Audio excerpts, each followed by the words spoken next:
pueden iniciar.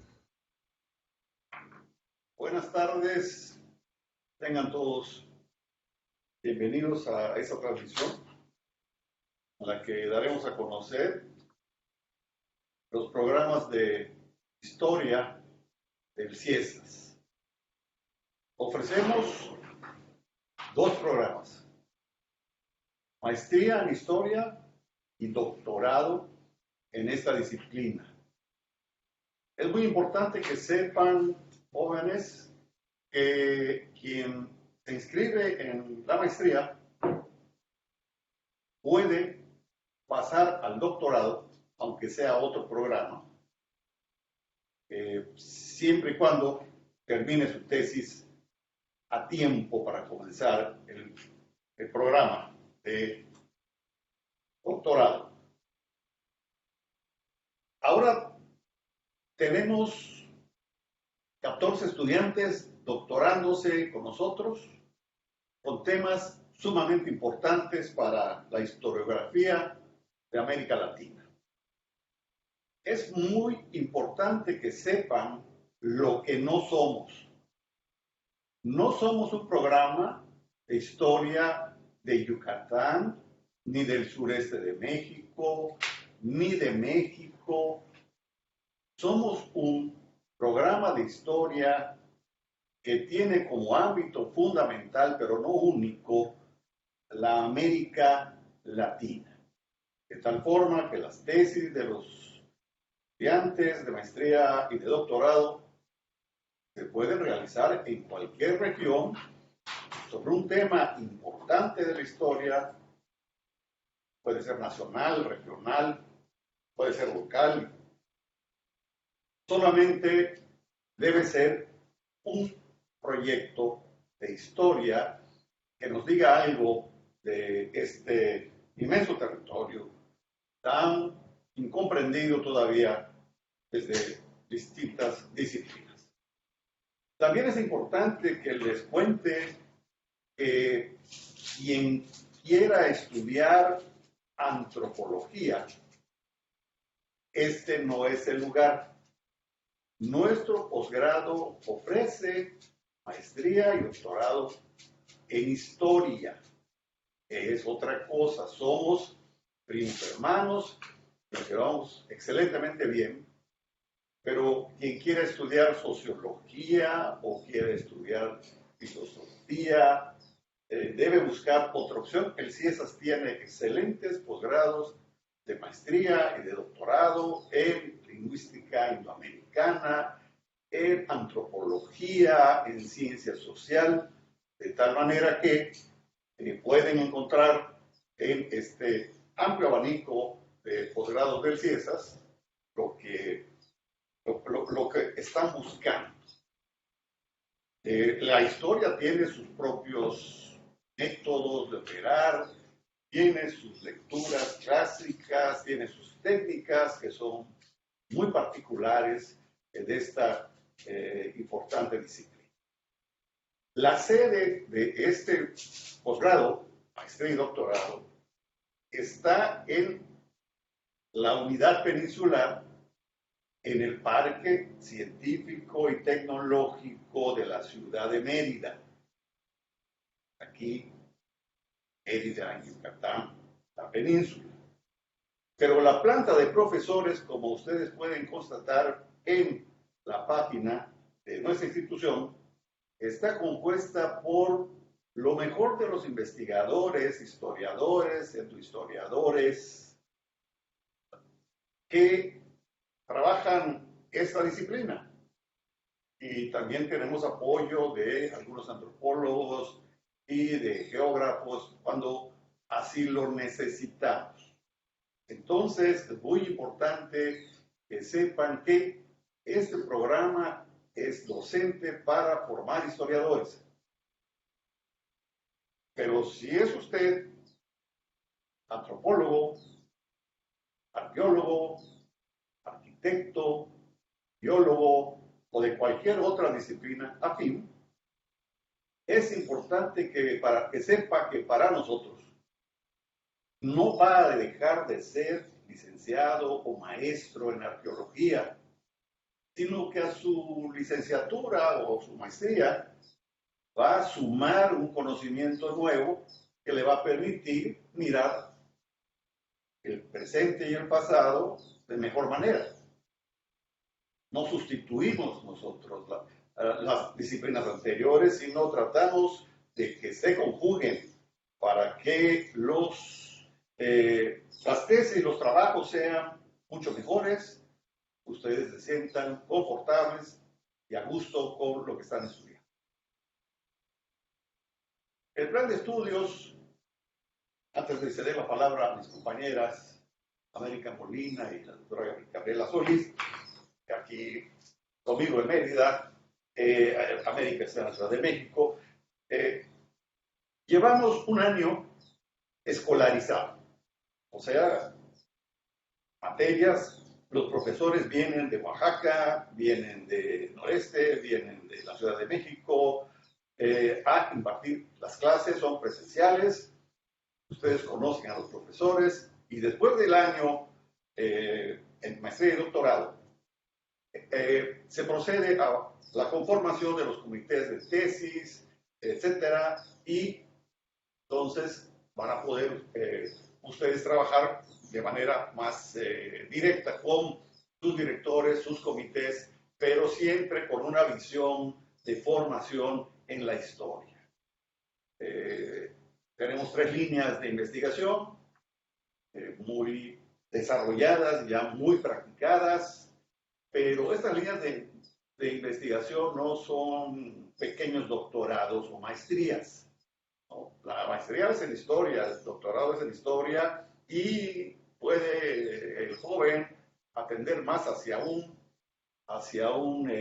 ámbito de la historia o a otro ámbito de la historia, a una temporalidad, etc.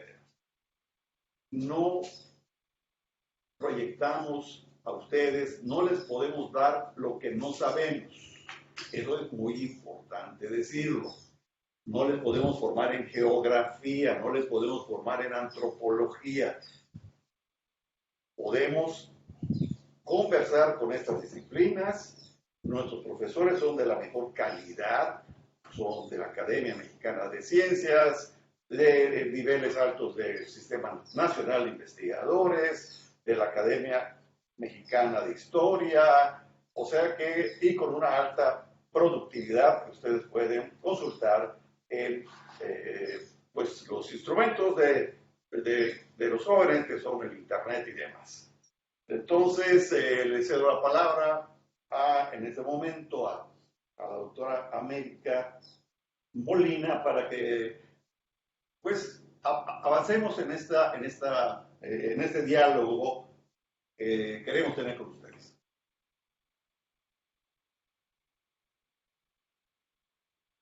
Está cerrado tu micrófono, América. Gracias. Perdón. Pues buenas tardes. Aquí batallando con el tema del micrófono. Pues como señalaba el doctor Pedro Bracamonte, es el doctorado, tanto la maestría y doctorado de Ciencias Peninsular, pues está conformado por una planta de investigadores, es lo que le llaman Sistema Nacional de Profesores del CIESAS, ¿no? No solamente por profesores de la sede peninsular, sino también de la Ciudad de México y de otras sedes de nuestra institución. Básicamente está conformada, ¿cómo se trabaja en CIESAS? Digamos, todo lo que son los cursos obligatorios, que ya más adelante hablará la doctora Solís en específico, pero a partir de cursos, es un año de cursos presenciales en donde se les da una formación lo más integral posible. Es una formación que no solo cubre, hay especialistas del periodo colonial muy importantes, como están aquí los doctores presentes, sino también tener una visión, no circunscribirse a un solo periodo, sino ver una formación. Es lo que nosotros, es que es un posgrado formativo. Y trabajamos a partir de 3 líneas de investigación que pudieron haber observado en la misma convocatoria. Hay una línea de población, territorio y región, historia de los procesos socioeconómicos, políticos, culturales y educativos, cubre una larga temporalidad, del siglo XVI al XX, procesos y relaciones sociales en América Latina, en donde también cubre una larga temporalidad, porque uno de los propósitos también, como bien decía el doctor Bracamonte, no es solamente hacer no es historia regional, es una historia proyectada hacia la zona de América Latina y el Caribe. Aunque hay que decir que hemos recibido estudiantes de distintos lugares y rincones del país y han trabajado temas no solo de Yucatán, sino del área central, Puebla, del norte. Entonces, no está circunscrito, pero sí hay un énfasis en esta línea importante de proyectar hacia América Latina, Centroamérica y el Caribe. Y el otro es una línea sobre historia económica. Lo que podemos observar en estas tres líneas, que hay un trabajo transversal, porque no tenemos un buen grupo de investigadores, todos tienen una formación académica muy sólida, ¿no? Basado fundamental en investigación. Ustedes lo pueden constatar al revisar a la planta académica de profesores del posgrado, las obras que tienen. Pero trabajamos también de manera transversal. No obsta que un alumno o estudiante se inscriba a una línea de especialización de acuerdo a sus intereses de su tesis, pero que hay un diálogo con profesores de otras líneas de investigación. Hay materias que son obligatorias, en una formación de larga duración, especializados en materias concretas de historia demográfica, historia de la salud pública. La doctora Peniche y yo hemos trabajado temas muy, muy cercanos, ¿no? Sobre esta temática, también con otros profesores, historia económica, historia del poblamiento también, y bueno, pues con otros colegas etnohistoria. Etnohistoria es un campo disciplinario muy importante, ya la doctora Solís les hablará con mayor detalle, pero lo que sí hay un diálogo entre todos los profesores, hay un trabajo en los seminarios de especialización, que son los que van conduciendo a la investigación después de que tomen sus materias obligatorias, en los coloquios hay una participación de profesores de otras líneas. No sé, de aquí lo dejamos y ya le daría la palabra a la doctora Solís. Gracias, doctora América. Bueno, un gusto estar, sobre todo con gente que tiene interés por la historia. Mi intervención, y será muy breve para dar lugar a las dudas que puedan tener, es por un lado, el desarrollo de este programa. Estoy junto con los otros dos profesores que me acompañan y con otro grupo de maestros desde el inicio, el planteamiento, el diseño del plan de estudios, y por otro lado tuve oportunidad de ser durante un periodo coordinadora de este posgrado, de los dos programas. Y en esa experiencia lo que puedo asegurarles es que siempre ha habido la mejor de las intenciones para detectar aquellas cosas y nos ha ido muy bien y el posgrado es muy exitoso, pero aquellas cosas que no han funcionado de la mejor manera, abiertos para analizarlo, verlo, hacer las correcciones de tiempo en este deambular, que todavía es un posgrado, digamos, relativamente joven, pero desde el inicio abiertos a ver qué es lo mejor que podemos ofrecer y si algo no está funcionando como uno considera que debiera, siempre en ventaja y pensando lo mejor para los estudiantes. Aquí se amarra un poco lo que decía la doctora América. Estas líneas son más bien grupos de reflexión y acompañamiento, y no hay a la hora de ver lo que se discute cuando se asignan directores, comité de tesis, es qué es lo mejor para el estudio. Y eso no lo estamos diciendo a futuro, es algo que hemos hecho. Si vemos que un profesor es idóneo para un estudiante, no hay ningún problema en, aunque sea de otra línea, tomarlo. Creo que otro punto que quisiera anotar acá es esta ventaja en lo colectivo que yo pues aprendí en CIESAS, el trabajo colectivo es muy útil, muy eficiente, no dobla, triplica, sino lleva al cubo los resultados que uno puede esperar. De aquí es que las líneas actúan de esa manera como grupos y con mucha comunicación con las otras líneas y se acompaña al estudiante en ese primer año que mencionó el doctor Bracamonte, de un año escolarizado. Las líneas acompañan, no solamente un director ni el comité de tesis, hay un trabajo de toda la línea, revisando los proyectos, haciendo exposiciones, para que se construya de esa manera y no en una relación vis a vis, sino como grupo de trabajo. Ahí van presentando, según la línea se las adscriba, allá van presentando sus avances del proyecto, sus avances de la investigación, del trabajo, con la opinión de todos y aprovechando toda la experiencia y no reducirse a la relación director de tesis y tesista, aunque es muy importante y está marcado. Pero el papel de las líneas es fundamental en arropar a los estudiantes en un grupo, tanto con sus propios compañeros como con el conjunto de profesores de esa línea, para discutir cada paso del estudiante en la generación de su proyecto, su apoyo metodológico, pero también temático, que de eso se trata las líneas. En cuanto a lo que me queda ahorita, pues estoy a cargo de la línea de sociales, lo pueden leer en el documento, no es cuestión de abundar mucho, pero pues en esta línea, digamos, lo que se busca es el enfoque diacrónico y sincrónico. Al mismo tiempo se pueden hacer estos estudios, digamos, de un momento, de un periodo dado, y las relaciones que están aflorando en ese momento, y hay otros proyectos que son de largo plazo, que ponen la vista en determinado proceso y se siguen en el largo plazo. Tratamos de combinar esas dos aproximaciones y buscando, según el interés del estudiante, cuál es la que les conviene más.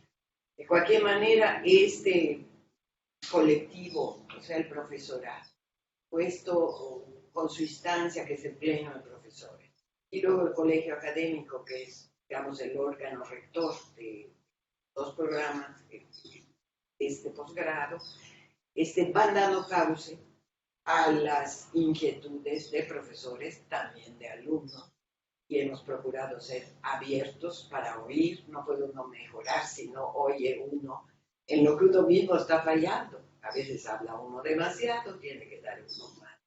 Los mismos alumnos van dando pauta para mejorar la manera como impartimos, aunque también coincido con el doctor Bracamonte, que es me parece, ética elemental no estar ofreciendo algo que uno no puede.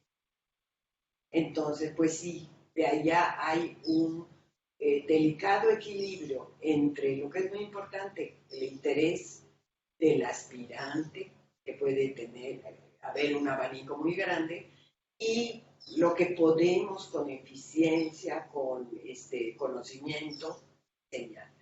Pero hay un periodo inicial donde esta discusión se va dando para que veamos cuál es la mejor perspectiva para el estudio. Yo tendría muchas más cosas que decir, pero creo lo importante es atender si tienen ustedes una duda, y muy contentos. Es un posgrado y la disciplina muy gozosa de cultivar. Claro que requiere ese gozo inicial. Entonces, pues yo por mí, si tienen duda o algo, ya sea de la línea del posgrado, con mucho gusto, igual que mis dos colegas. Voy a decir 3 puntos para que pasemos a la ronda de preguntas. respuestas.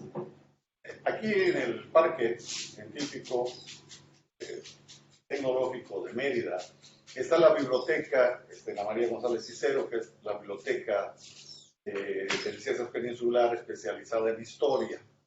Y tenemos conexiones con todas las bibliotecas de los otros CIESAS y pues desde luego tenemos convenios con universidades y colegios y demás para apoyar la formación de los estudiantes, y así también tenemos pues una infraestructura importante para el trabajo de los historiadores, como los lectores de microfilmes, que a la vez digitalizan el microfilme, etcétera. Hemos puesto un gran esfuerzo en este equipamiento.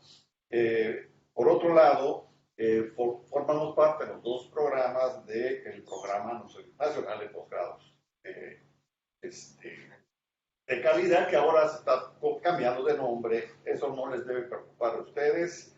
Hemos obtenido siempre, los que ingresan a CIESAS, las becas correspondientes a maestría y a doctorado, así que tampoco por allá debe haber ningún problema. Y termino con lo que creo que es más importante. Hemos podido demostrar que en 2 años un estudiante puede sacar una maestría con una tesis excelente, de premio. Hemos obtenido premios en los certámenes importantes de México y de fuera de México. En Colombia, una estudiante que fue asesorada por América Molina obtuvo un importantísimo premio de demografía, y estas dos áreas, digamos, la que planteó la doctora Gabriela Solís y la de demografía, espacio, territorio, que coordina la doctora América Molina, pues han sido muy exitosas, ¿no? La historia económica la estamos iniciando precisamente ahora, ¿no? Con personas que han estudiado también economía. Y pues esto sería todo por nuestra parte, y a través de nuestra distinguida Paulina Nava, que es la secretaria técnica del posgrado, pueden hacer ustedes las preguntas e iremos contestando.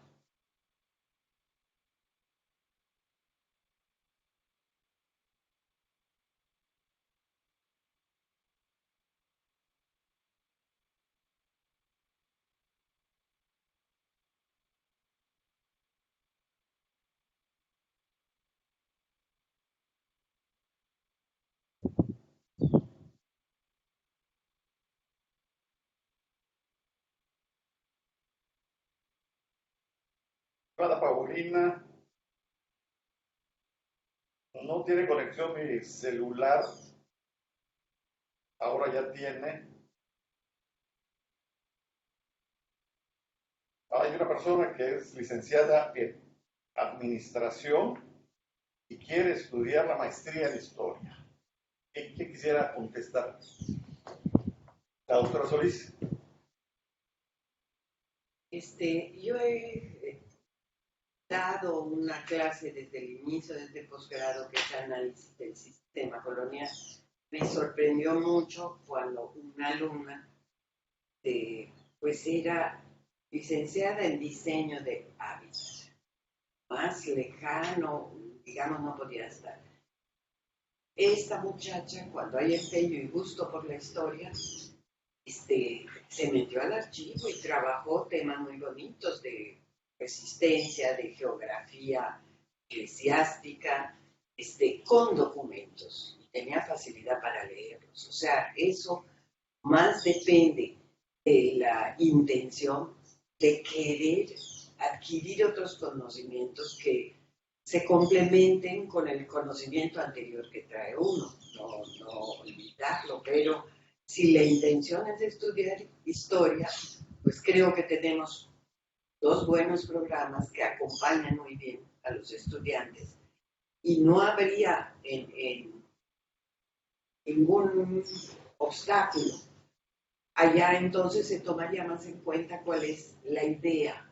Nada más que me gusta la historia, pero que luego se moderará y con las clases cambiará, pero tal vez ese gusto por la historia que esté un poco, digamos, expresado en ese preproyecto que se les pide en el proceso de ingreso.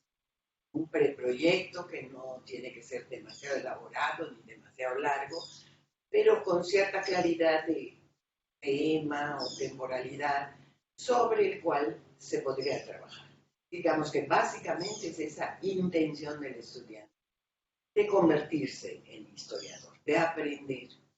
Y estando eso presente, no creo que haya, porque hemos tenido buenas experiencias, también algunas no tan exitosas, pero en general buenas experiencias con muchachos que vienen de otra área de conocimiento, pero que quieren aprender y pues digamos que en algunas clases les puede llevar ventaja a sus compañeros que tengan formación previa de historia, pero cuando alguien quiere, incluso con el apoyo de los propios estudiantes, también hemos procurado que ese trabajo colectivo, que se da en el profesorado, también sea entre los alumnos. Estuvimos hace como 5 años o una cosa así en Sevilla y éramos 13, varios alumnos ahí trabajando y sacaban información entre ellos porque están revisando los documentos y se las pasaban. O sea, incluso el propio apoyo del grupo para aquellos que no tengan la formación previa de historia, no solo del profesorado, sino de los propios condiscípulos o compañeros, puede generarse. De manera que no veo problema. Gracias, doctora. Una persona pregunta sobre el ingreso al doctorado, ¿no? Que tiene maestría, pero no tiene publicaciones, artículos editados en revistas y demás, ¿no? Y no tiene un libro. Miren, no importa eso. No todos tienen la oportunidad de publicar tan rápido. A veces ingresan personas que tienen pues ya cierta edad y ya publicaron o que están en una institución y les dan el permiso de tiempo completo para estudiar una maestría o un doctorado y pueden tener una obra ya preparada. Entonces, no se preocupe. La tesis es el trabajo que se va a leer para tomar en cuenta pues, su aptitud y su querencia por la historia, ¿no? Esta persona trabaja en una zona extraordinaria que es la relación de Chiapas y Guatemala, y etcétera. Ahora están haciendo 3 jóvenes tesis precisamente sobre Chiapas, y uno sobre El Salvador y otro sobre Honduras, de tal manera que no se preocupe por eso, ¿no? No tiene que tener obra publicada, ¿okay? para ingresar.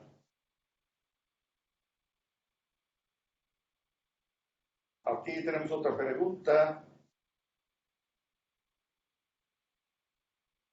de alguien que quiere estudiar, a ver si América nos apoya con esto, el doctorado trabajando en la época colonial de la provincia de Chiapas.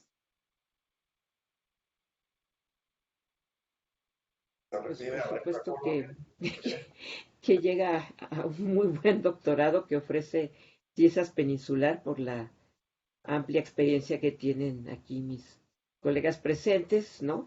Como yo había dicho, no es una especialización en una historia regional, pero sí se espera, y yo creo que es muy importante tener un trabajo también comparativo, ¿no? Yo creo que eso es muy importante. Y bueno, pues sí está muy interesado, yo creo que por los profesores con amplia experiencia en esa zona que hay aquí en nuestro posgrado, pues ofrecería eso.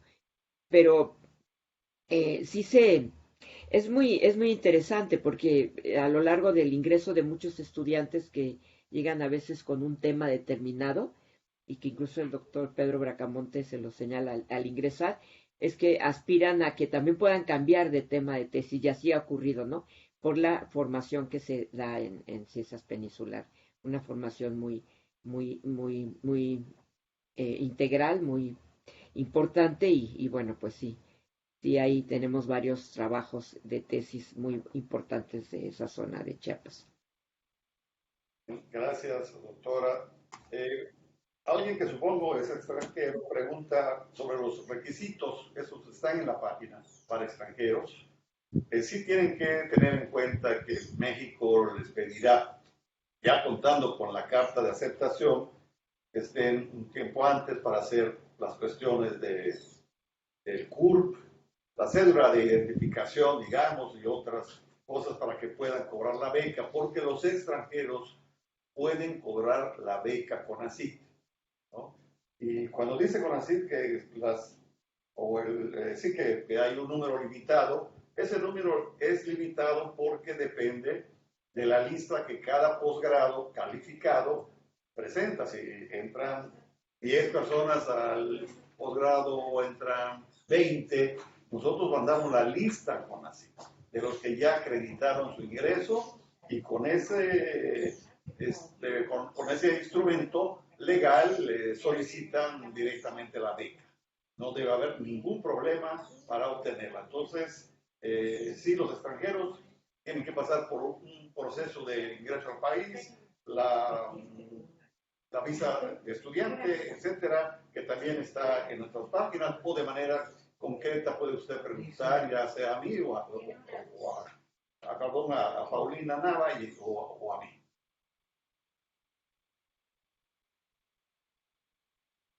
Hola, Sobre los pagos, les digo, solo hay un pago que el año pasado lo pudimos evitar, que es un pago por ingreso. Oye, No sé exactamente de cuánto sea, pero no es una beca ni mucho menos, mes de beca. No hay pagos mensuales, hay incluso apoyos para trabajo de campo, de archivo, en el caso de la historia, o compra de alguna computadora. Tratamos de darle a los estudiantes, ¿no?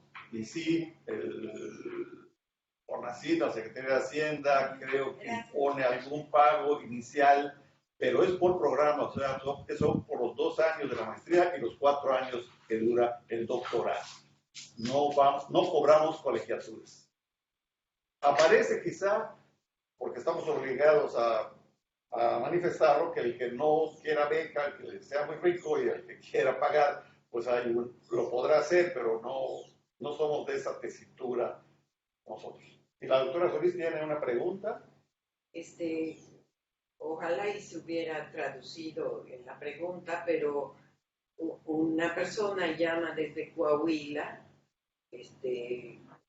parece José Francisco Bernal, y está queriendo saber algo sobre la convocatoria para la maestría, historia de este programa. Y apunta acá que tiene una duda, pero fue por teléfono aquí a las instalaciones del CIESA. Entonces, no lo sé si pudiera escribir la duda, pero sobre la convocatoria, a esto nada más indicarle Pues, hasta cuándo y todo eso. Paulina, ¿pudieras por favor recordarnos cuáles son los tiempos de la convocatoria, si la tienes a mano, de maestría y de doctorado? claro, doctor, en un momento. Antes, nada más para completar la respuesta a la pregunta de Camilo Colorado sobre los requisitos para los estudiantes extranjeros, es que su documentación esté apostillada y que nos envíen el pasaporte. Entonces, ahorita revisando el calendario, la fecha límite para que nos envíen su documentación es el 30 de abril. La siguiente etapa, que es la evaluación de conocimientos, es el 25 de mayo, y las entrevistas, en caso de pasar esta tercera etapa, serían del 8 al 10 de junio, tanto para maestría como para doctorado.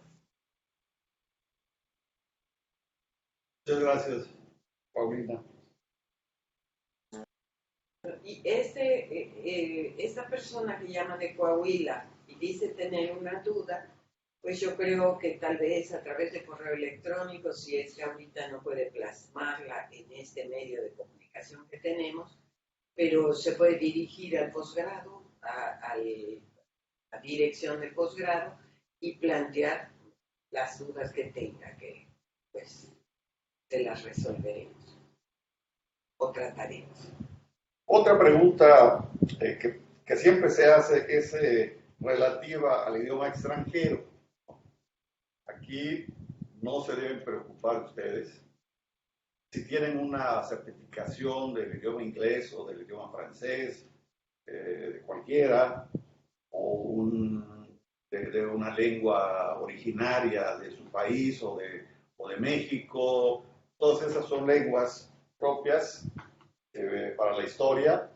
Lo que necesitamos, sí, es que su disponibilidad para leer y comprender, ¿no? Artículos en inglés.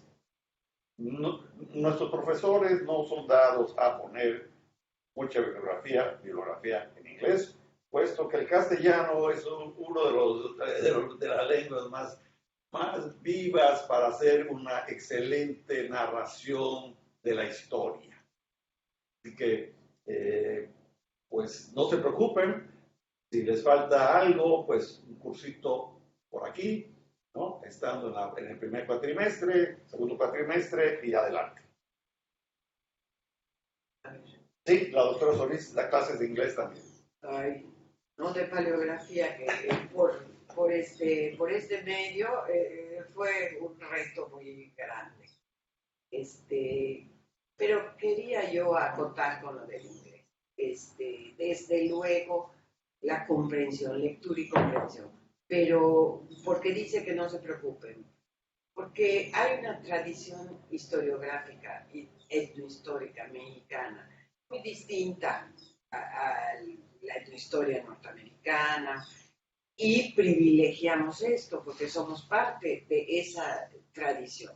Eso no quiere decir, es muy importante que al trabajar en esta tradición sea uno capaz de leer, de abrirse a la bibliografía sobre el tema que escojan, pues casi que si vale la pena en el idioma que sea.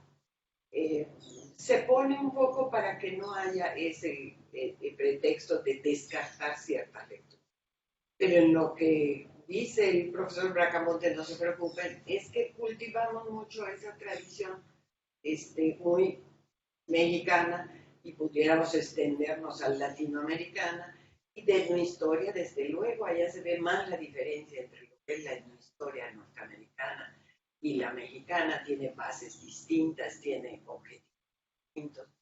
Pues como es lógico, seguimos esa tradición acá, leyendo desde luego los aportes y las propuestas interesantes que vengan de otro idioma. De Colombia, Carolina, pues hace la pregunta que ya ha contestado del inglés. Quiero decir que han venido varios colombianos a estudiar con nosotros y todos han salido muy responsables, muy buenos, realmente tienen una buena formación en Colombia y entonces no hay problema más que hacer los trámites correspondientes a los extranjeros, no se preocupe de un certificado especial. También preguntan si el posgrado es 100% presencial. Este es un posgrado sí escolarizado, pero pues hacemos historia. No les vamos a decir que copien teorías europeas o norteamericanas para que vengan a decir que también, como dijo Bourdieu, para París hay distinciones y redes sociales, de todo lo encontramos también en cualquier ciudad mexicana. No se trata de eso, se trata de que aprendan a construir la historia, a hacer la historia. Entonces, analizamos la teoría de la historia, la historiografía de América Latina, historia colonial de América Latina y otras materias, demografía histórica, etcétera, durante un año. Ese año es sí, pero si usted requiere, después de ese año ya presentó su proyecto, ya se debatió, ya está maduro el proyecto y necesita ir a hacer a Tarija, por ejemplo, no sé cómo se pronuncie, pero aquí en Colombia, hay un archivo extraordinario, ¿no? de los capuchinos, que intenté alguna vez ir y nunca pude, ¿no? Sobre las reducciones, sobre las misiones, etc. ¿No?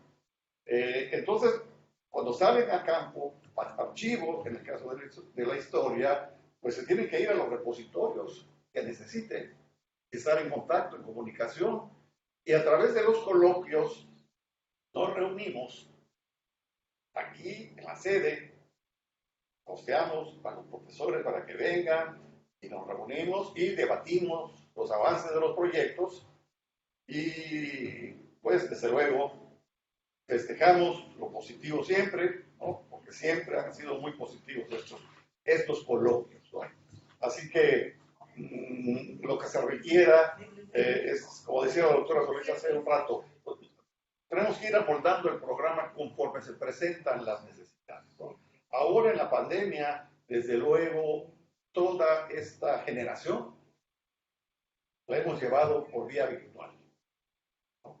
Y pues algunos repositorios no pudieron ser consultados por algunos alumnos, tiraron desde luego el tema de investigación, acudieron a otras fuentes, o sea, ideamos en conjunto los estudiantes, ellos con nosotros, para obtener sus tesis.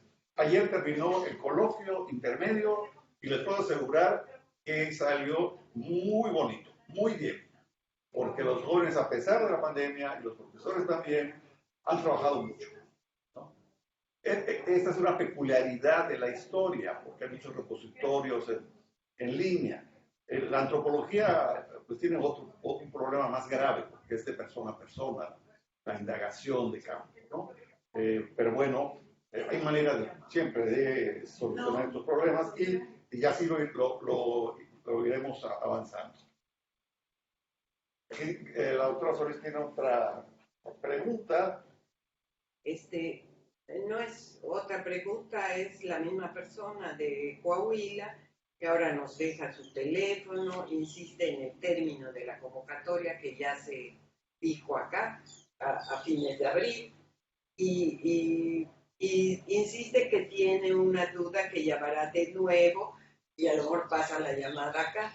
De cualquier manera, cualquier duda que tengan, si esto no cuaja para podernos comunicar, la pueden mandar tanto a la posgrado en historia como al correo del coordinador que está en la página de CIESAS y que se puedan despejar con más tranquilidad, porque ahorita si suena el teléfono y ustedes no van a oír la pregunta, bueno, no sé si va a llamar, pero yo creo que una parte de su inquietud está contestada cuando se habló de las convocatorias y pues ya tenemos un número y podemos estar en comunicación para la otra duda, aparentemente de documentos.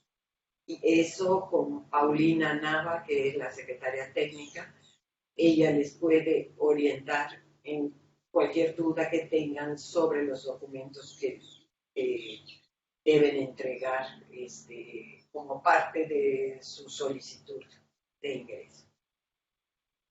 Una pregunta sobre una persona que quiere hacer un estudio sobre historia económica y que ha hecho un libro sobre finanzas. Y creo que en alguna ocasión se postuló para la maestría, no sabe qué ocurrió.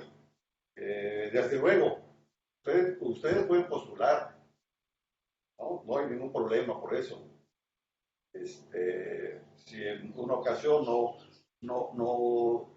se logra el ingreso, pues se puede lograr ahora, ¿no? Sobre todo cuando ya tenemos la línea de historia económica. Y hay una tesis muy buena, sobre Campeche, que hizo un joven de Coahuila, ¿no? Que vive en San Luis Potosí, pero y otra tesis sobre Matehuala, muy buena, esa más relativa a las sociedades eh, americanas de ese lugar.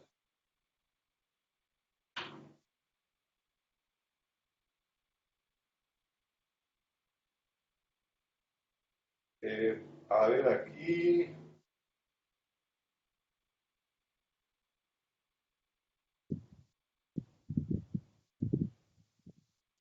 A ver, Paulina, cuando se tiene fecha de examen de licenciatura, pero no se ha presentado la tesis, seguramente por la pandemia, ¿hasta qué fecha se puede guardar el lugar?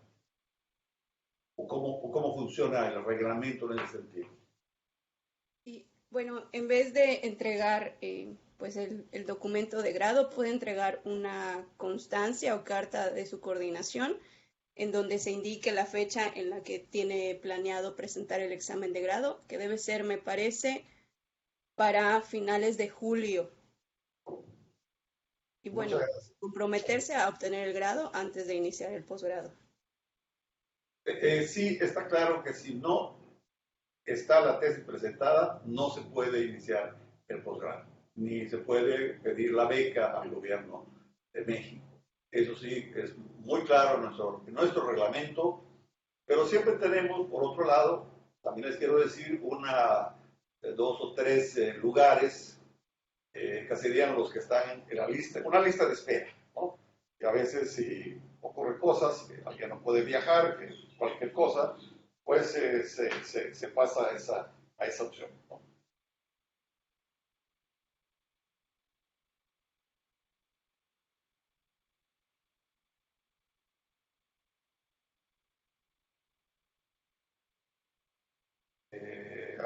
También Paulina, para el cierre convendría eh, ya mencionarles que la liga de la convocatoria está pegada en el chat de Facebook y mencionar los correos electrónicos mío y, o sea, visiten la página del CIESAS, que ha quedado bastante bien, muy bonita, diría yo, actualmente. Visiten la página y ahí van a ver todas las opciones de posgrados que hay y van a ver las fechas y todos los correos y nombres de las personas y pueden con los nombres buscar en YouTube y pueden buscar googlear, como se dice actualmente, para que sepan quiénes somos, qué hacemos, ¿no? Cómo los podemos ayudar a ser historiadores. Y si ven que no podemos, pues no es el lugar en el que deben estar, ¿no? Hay otros posgrados en historia, nosotros no hacemos más que ofrecer lo que somos, lo que es, como mis compañeras son muy anímicas, ¿no? La contagia, queremos simplemente hacer la mejor historia posible que se pueda hacer desde nuestra institución para América Latina y para el mundo también. Cuando hablo de América Latina no significa que estés estrecho el asunto, no. Pueden hacer una tesis sobre la frontera con Estados Unidos, sobre el Canadá, ¿no? Sobre el lugar que quieran, ¿no? Tomando en cuenta idiomas y cosas así, pero el enfoque que tenemos hasta ahora es de esta tesitura.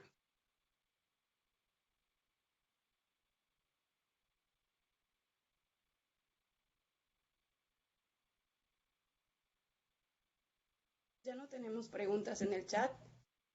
Solo comentarles que la liga de las convocatorias se pondrán en el chat de Facebook y cualquier duda nos pueden escribir al correo del posgrado, que es historiapeninsular@ciesas.edu.mx. Pues muchas gracias. Gracias a Paulina por su eficiencia de siempre.